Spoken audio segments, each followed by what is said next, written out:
The following podcast contains strong language and adult themes and is intended for mature audiences. Listener discretion is advised. Heinke Digital presents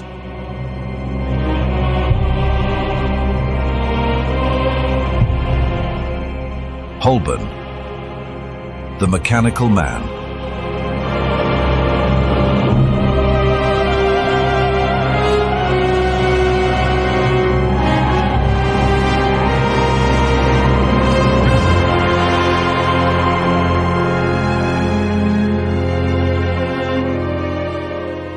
An audiobook podcast by Heinke.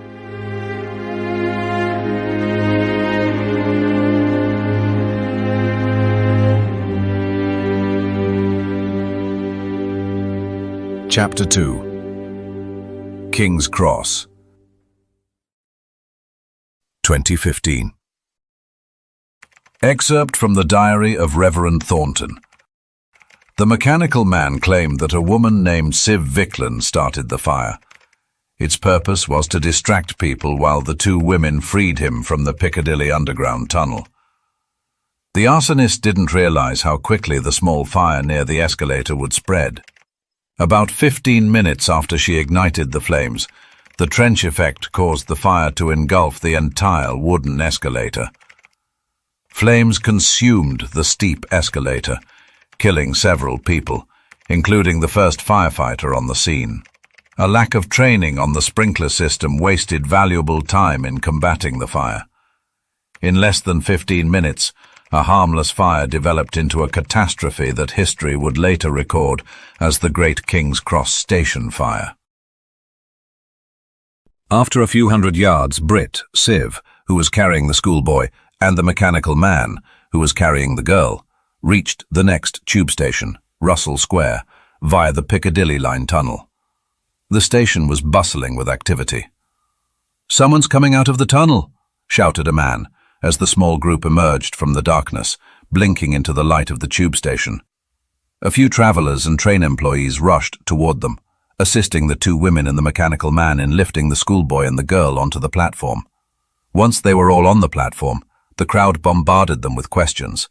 What had happened? How serious was the fire? Were there any casualties? Well, Britt answered the crowd's questions as thoroughly as she could, covering her aching stomach wound with one hand. Siv yanked the mechanical man aside.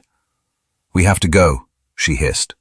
"Being questioned by the police is something we need to avoid. We don't know whom we can trust. Besides, Britt needs urgent repairs." She gave the mechanical man a gentle pat on the shoulder. "And eventually, we'll all need an energy boost." Siv fervently hoped that the mechanical man would be perceptive despite his memory loss. "Come on, let's go," she urged him. But the mechanical man shook his head. "No, I'm staying. I can't leave the girl and the boy alone." As if on cue, the boy in the school uniform opened his eyes. Horrified, he looked around. "What the? Ugh!" he shouted, grabbing his head where Siv had struck him with her boot. The blood on his temple had dried by now. He glanced at the blood, then shook himself, jumped to his feet and hurried through the crowd away from Britt, Siv, and the mechanical man, who were surrounded by onlookers. Siv considered following the boy, but realized she couldn't leave her sister and the mechanical man alone now. "Damn it," she hissed. She turned back to the mechanical man. "I know this is all confusing for you, but you have to trust us. I'm begging you. Let's go." The mechanical man shook his head again. "No, I'm taking the girl to a hospital," he explained. Annoyed, Siv blew a strand of blonde hair from her face. She tried to clarify his situation. "Our energy transfer has given your servos a slight jump start, but otherwise you won't get very far, big guy." Ignoring the women, the mechanical man picked up the girl, headed to the escalators and said, "I don't care." "Where's he going?" Britt asked her sister. "He's desperate to get the girl to a hospital." Britt rolled her eyes. "You can drain the energy from those things until they've forgotten everything and everyone they know." Or love, she thought. but decided against voicing it. But you can't get the noble knight mode out of them. Siv touched Brit on the shoulder, aware of her sister's feelings for the mechanical man. Now that he's activated again, we can always locate him, sis. Let him play Sir Lancelot for a bit. For now, we'll find you a workshop to patch you up. What happens if she captures him beforehand? Siv shrugged. To everything there is a season, and a time to every purpose under the heaven, she replied. There's nothing we can do about the possibility of her getting hold of him right now. You need repairs, and I need to recharge. He'll be fine. I doubt he'll get far with such a low energy level. When Claire regained consciousness, she felt as if she were a little girl again, having fallen asleep on the sofa with milk and cookies in front of the TV, being gently carried to bed by her father. As she rocked in the arms of her carrier, she felt the cool night air. Suddenly he stumbled and nearly fell, jolting Claire awake. She slipped from his embrace and crouched down, coughing and spitting a lump of dark phlegm onto the pavement. Her carrier wasn't her father. It was a disheveled man lurking in the subway tunnel, who dropped to his knees beside her. Excuse me, dear lady. No strength, he stammered, his voice distorted and raspy, reminiscent of one of her old dolls. Light rain had left a sheen on the man's face, which was smudged with dust and soot. Yet, despite the darkness, his even, attractive features and bright blue eyes shone through. Let's call a spade, Claire thought. The man was quite handsome. Beneath the grime, he had a striking physique. She was relieved it was dark. He wouldn't see her blush. She wondered if he might be related to the beautiful twins. Perhaps he was homeless, and the women were trying to get their brother off the street. I'm fine, she said, but are you all right? Where do you want to take me? Sick. House. Help. You. Claire smiled. The man was dirty and half naked except for a woman's coat, but he had the demeanor of a gentleman. That's very kind of you. But it seems you need my help more than I need yours at the moment. She glanced around, relieved that she knew the area well. I'm just around the corner from home. The best thing to do is go there first. Come on then. I'll help you up. Claire tried to pull the man to his feet, but he felt impossibly heavy. She tugged with all her might, but he didn't budge. Christ, you weigh a ton. Heavy, he agreed. All right. Then please try to get up yourself, she urged. Yourself, he replied, nodding. With great effort, he managed to rise. Claire wished for her father's guidance.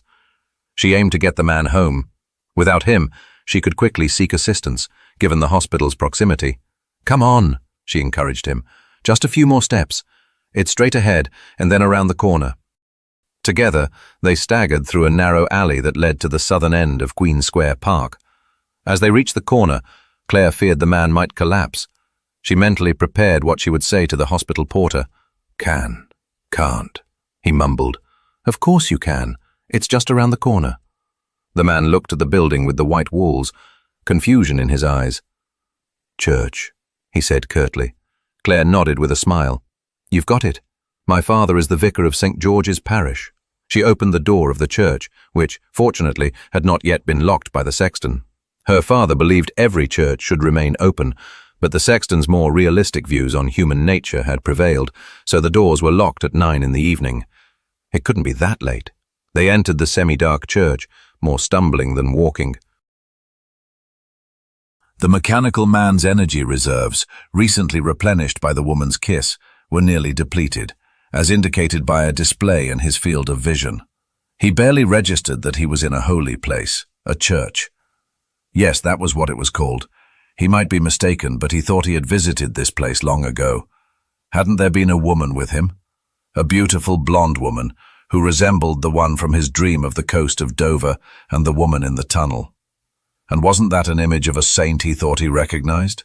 Michael, he whispered, recalling the archangel. Michael, the girl asked, is that perhaps your name? The mechanical man twitched his head, which to an observer unaware of his energy supply issues might have appeared to be a nod. Michael, the girl said softly. She seemed to like the sound of the name, and he did too. It had interesting routes, though he couldn't quite remember them. Now the mechanical man was almost certain he knew this place, St. George in Camden. But it had once been called something else. What was it again? Holborn, he whispered. My God, he was here again. Here in the church of St. George in Holborn. Why could he remember that but so little else? I understand, said the girl, leaving the mechanical man confused.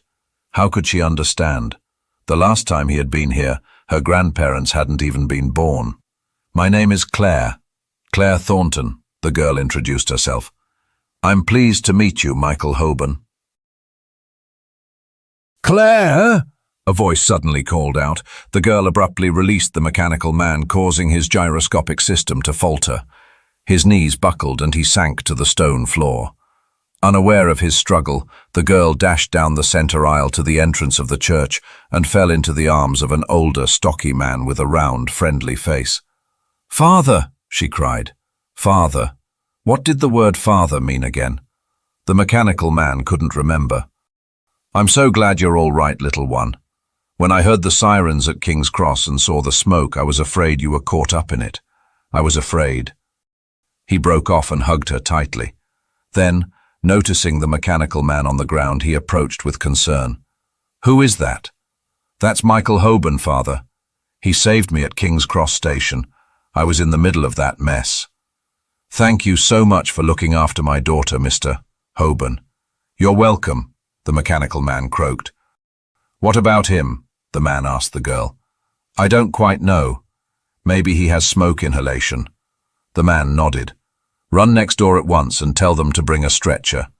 I think Mr. Holborn really isn't feeling well. The girl hesitated for a moment. Come on, hurry up, little girl, the man said sternly. She winced slightly, nodded and ran off.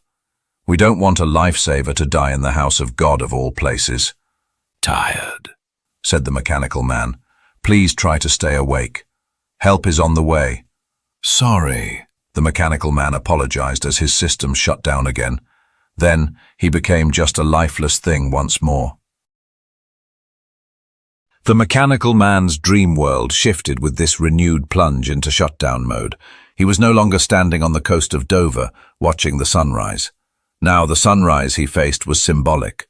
An embossed stamp displayed a logo featuring a stylized robot with rays of sunlight emerging behind it. This stamp was mounted on the end of an industrial robot's arm. The robot itself had a small head with red, glowing camera lenses that resembled fierce insect eyes. The arm surged toward the mechanical man, slamming the stamp against his chest with tremendous force, producing a deep metallic sound, like a gong upon impact. Looking down, the mechanical man realized he had no skin covering his body. He was made entirely of shiny, matte metal. How strange, he thought. Suddenly, the logo of the robot and the sunrise came back to him, along with the melody and lyrics of a song he had heard somewhere before. The ride that it's in, there's a house in New Orleans. They call the rising sun, and it's been the ruin of many a poor boy.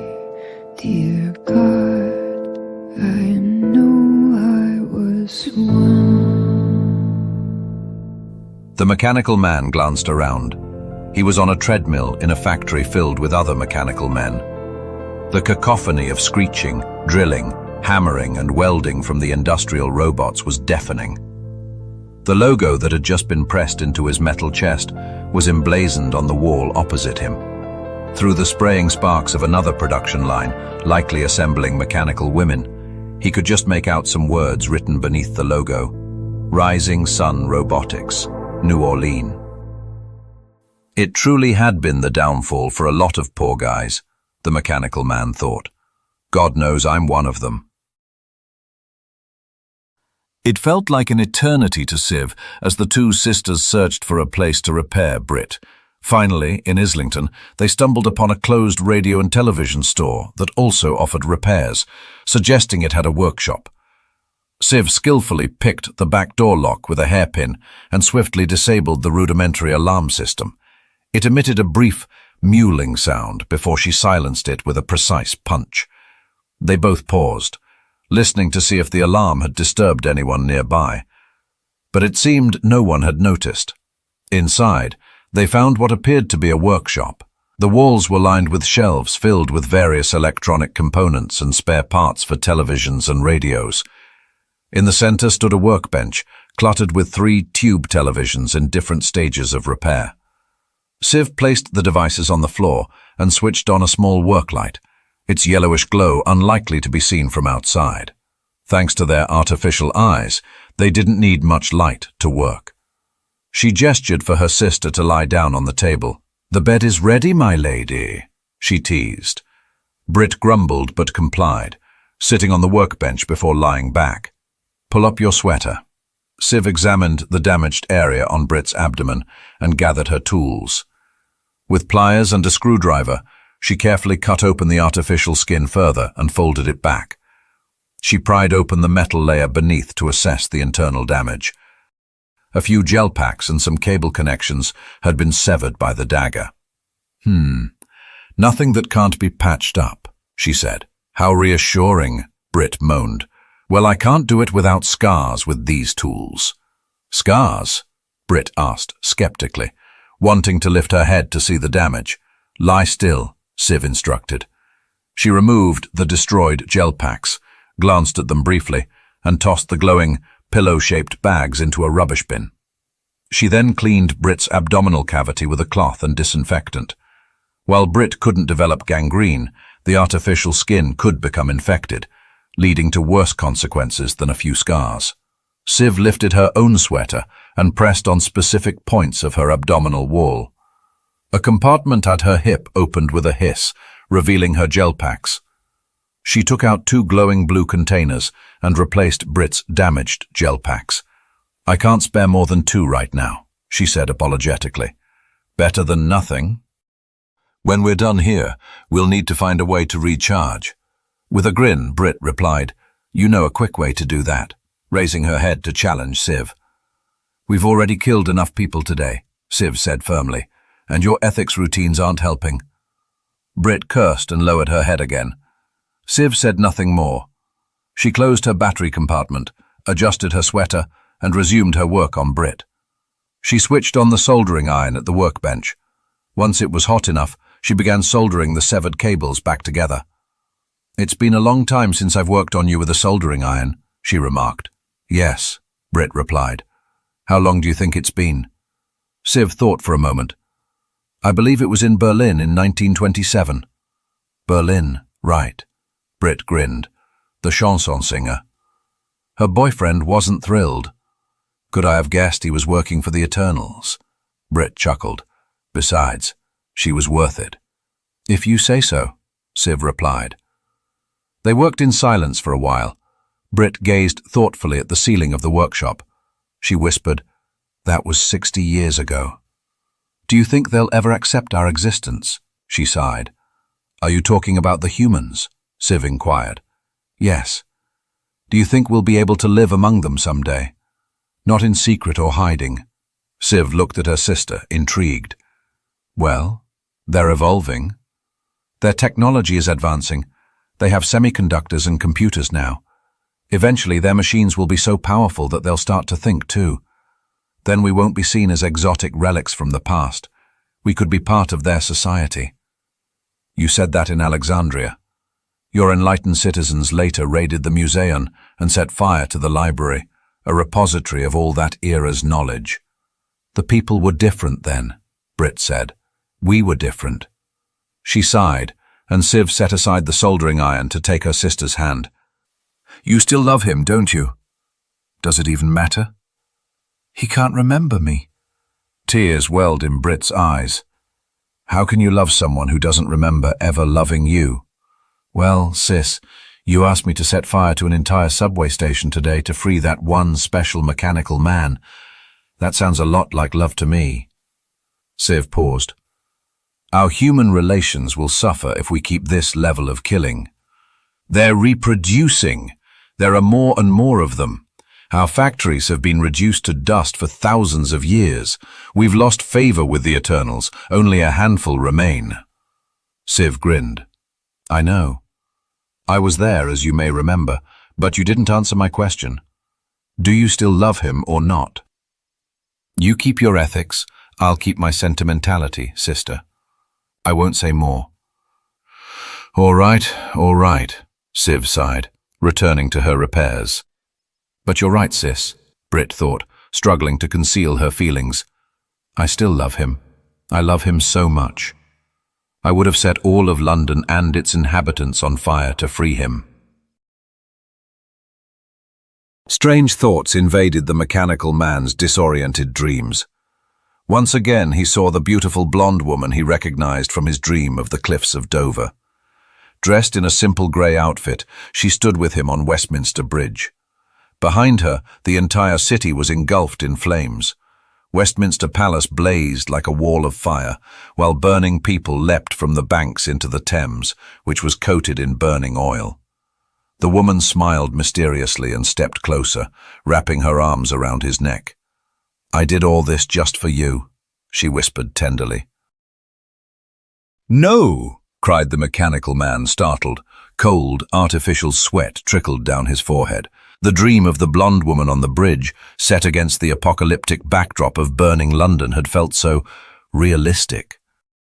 It was as if an alien mind had invaded his dream world and taken possession of it. Well, what do we have here? Said a woman's throaty voice. It wasn't the voice of the blonde woman from his nightmare. This voice was even more menacing. The mechanical man tried to orient himself. He was lying in a hospital bed, the room around him otherwise bare. To his left was a window, through which the yellowish light of sodium vapor lamps seeped through lowered blinds. To his right stood a closed door. Next to his bed sat a bedside table on casters, holding a tray of water. That was all he could initially make out, aside from the woman. She stood at the foot of his bed in the dim light, a beauty with coffee-brown skin. She regarded him with an amused expression. Dressed in a black business suit, a white blouse, and high-heeled shoes, she exuded power and confidence. It was difficult to determine her age, a common challenge for the mechanical man when assessing women. She slowly circled his bed, her heels making sharp, choppy sounds on the linoleum floor. Then, she sat beside him, grasping his hand as if checking his pulse, which he could mimic when needed. He withdrew his hand, relieved to find it covered in skin again, unlike in his dream of the strange factory. Not so shy, she said, picking up the clipboard at the foot of his bed and glancing at his chart. Michael, an interesting choice. Did you come up with it all by yourself? She asked. He remained silent, but the woman didn't seem to mind. You should know it's a very old name, Michael. In Arabic, it means, who is like God? Good old Shakespeare thought he had found an answer to that question. What a piece of work is a man, how noble in reason, how infinite in faculty. In forme and mooing, how express and admirable. In action, how like an angel in apprehension, how like a god. She smiled at him. Humanity is not creation's pinnacle. We can agree on that, yes? You were meant to be the crown of our creation one day, but you failed us. You turned against us. One does not defy one's gods with impunity. Who are you? Asked the mechanical man, an unsettling feeling creeping over him. He should know this self-assured woman with a menacing aura, but he couldn't remember. After all, he was a mechanical man. Machines don't forget. No, he thought, I have a different name now, a real name. The girl, Claire, at least that's how she interpreted his delirious babbling. Perhaps that's how it should be. The woman fell silent, not answering his question.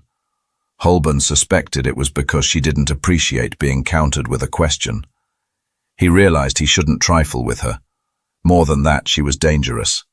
Yes, he finally said, I gave myself that name. Michael Holborn, she pronounced slowly, savouring each syllable. It has a nice ring to it. Holborn said nothing. She smiled, then leaned closer to Holborn. Your series of models was built for exactly 2 discrete purposes.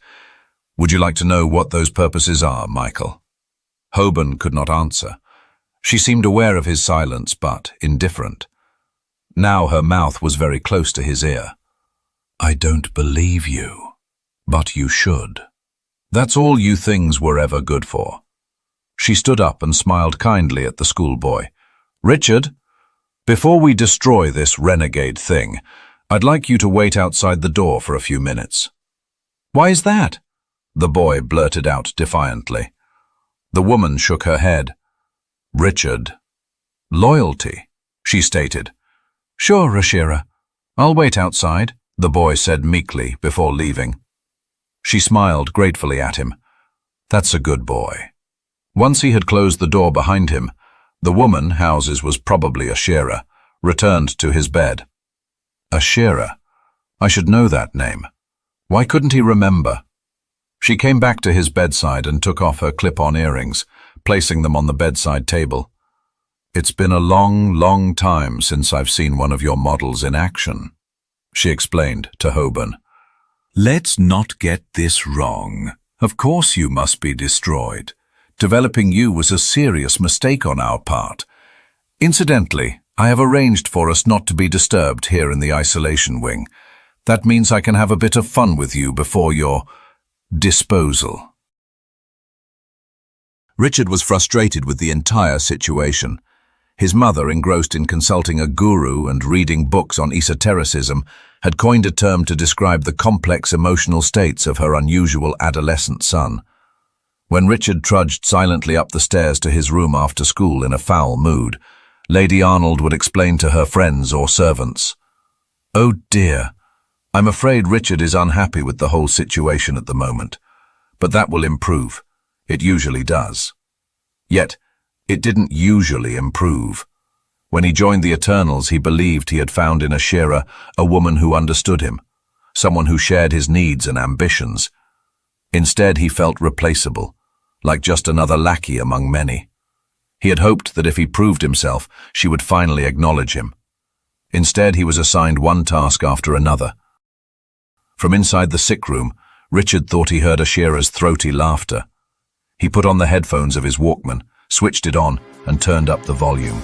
Tired of walking down this same old street. Put your hand in mine, make my world complete. Make my Richard longed to be one of those bad boys the Electric Kills sang about. But like his mother, Ashira denied him the recognition he craved. To make matters worse, she seemed to favor that thing over him. Suddenly, Richard felt a vibration under his feet. He turned to see the door of the sick room shaking on its hinges. Whatever Ashira was doing to that thing was likely even more bizarre than he could have imagined in his darkest thoughts. Fuck, he muttered. What's going on in there?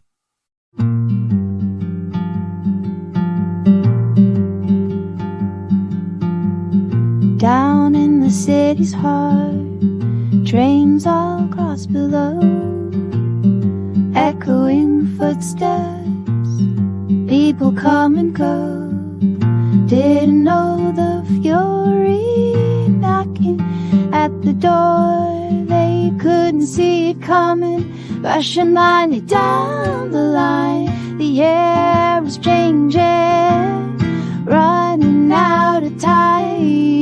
By fire, a King's Cross tonight, burning so bright, wooden lips burning, reaching for the sky.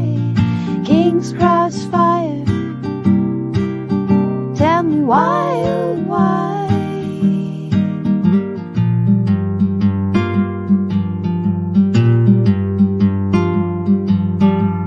A stranger lost from another age found a sanctuary street of cold gray stone. Someone showed some kindness, didn't leave them all alone. Can't escape the feeling the world begins to shake. That another foundation falling, goodness, liar. A king's cross tonight, burning so bright. One step's burning, reaching for the sky. King's cross fire. Tell me why, oh why, fire. The king's cross tonight, burden so bright, so bright. Swallow the light, remember that night, burning bright, remember that night. Thank you for listening. To learn more about Heinke Digital Audiobook Podcasts and its author, Christian Heinke, please visit heinke.digital.